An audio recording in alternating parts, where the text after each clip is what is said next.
ही बटाट्याची जी सुकी भाजी आहे ती लहान मुलांना मस्त आवडणारच आहे. तुम्ही नक्की करून बघा. त्यासाठी बारीक बटाटे चिरून मी ठेवले पाण्यामध्ये. त्याच्यानंतर तेल गरम झालं, त्याच्यामध्ये जिरं घातलं, लसणीच्या 4 ते 5 पाकळ्या ह्याच्यामध्ये घातल्या. लसूण घालायला कंजूसी करायची नाही आहे भाजीमध्ये. त्याच्यानंतर कांदा घातला बारीक चिरलेला.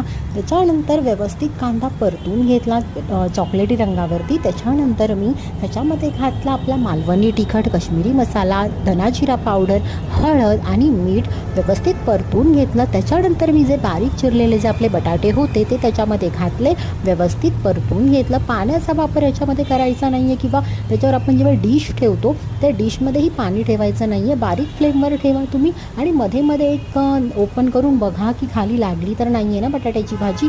तर व्यवस्थित ही भाजी लवकर शिजते कारण आपण बटाटे बारीक चिरलेले असतात. त्यामुळे ही भाजी एकदम मस्त लागते. मुलांनाही खूप आवडेल. करून नक्की बघा. माझी भाजी रेडी आहे, या खायला.